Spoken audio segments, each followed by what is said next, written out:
السلام عليكم.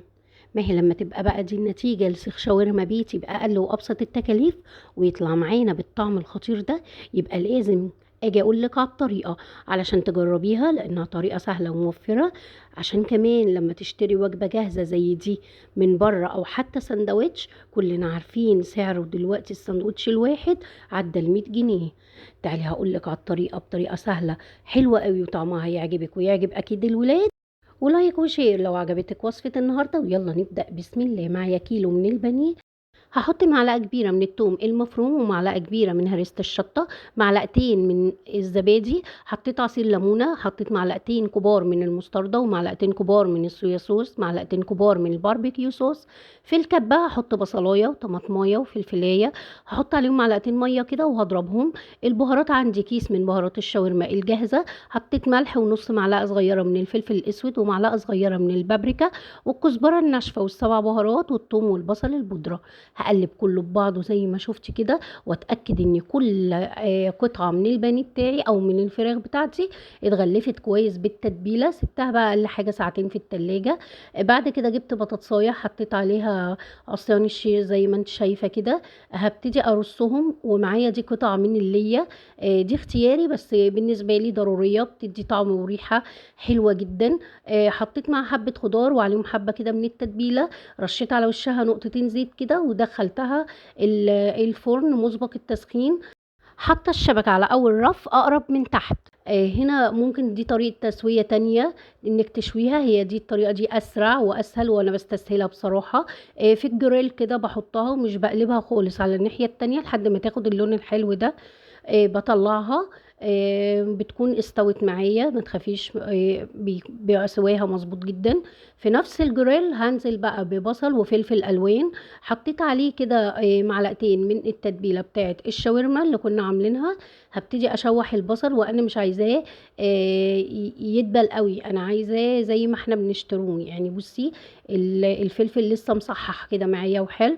ابتديت نزلت عليه بطماطميه صغيره وحطيت له، ودي اختياري. وبعدين حطيت البانيه تاني في قلب الجريل فحماية وغطيتها وسبتها بقى تاخد طعم الفحم. هنا كان البانيه بتاعي او السيخ بتاعي استوى. بصي واحمر كده، مش هطلعه غير لما يبقى احمر من كل الجوانب.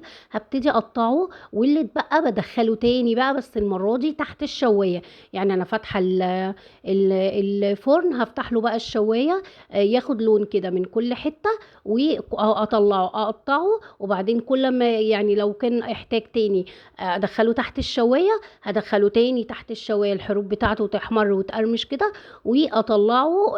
ابتديت بقى اجهز للساندوتشات بتاعتي. بحط بطاطس، كنت حمرت حبه بطاطس. طريقه التوميه الكريميه ديت انا عاملاها معاكي اكتر من مره، هسيب لك اللينك بتاعها في اول تعليق.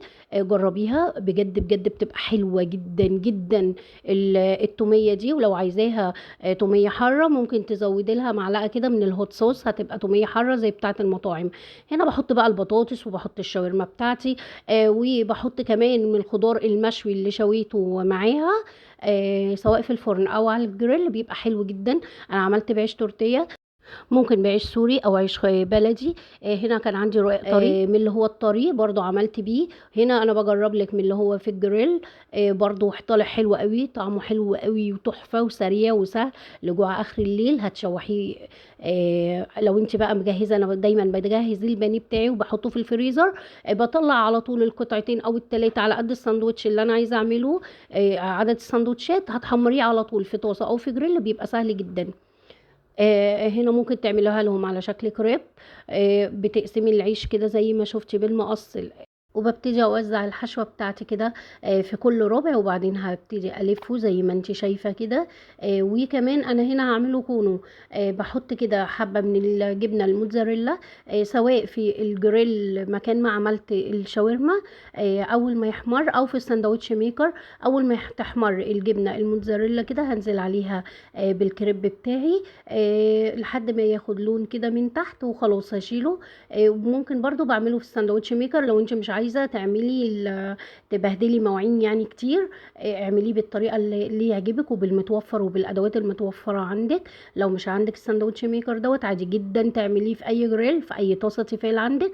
كمان عملنا فتة شاورما كده للي حابب. عملت حبة رز اصفر، طريقتهم حلوة قوي، موجودة على الصفحة، عملنا كتير مع بعض. حطيت عليه بقى الشاورما المشوية بتاعتي دي، والخضار المشوي سواء اللي عملته في الجريل او في الفرن. ومعاه بقى التومية، والبطاطس. التومية دي طعمها حلو جدا جدا، هيعجبك. وهنا أسألك بقى سؤال الأمهات المصرية الأصيلة بجد، بذمتك لو اشتريتي وجبة زي دي من بره هتشتريها بكام؟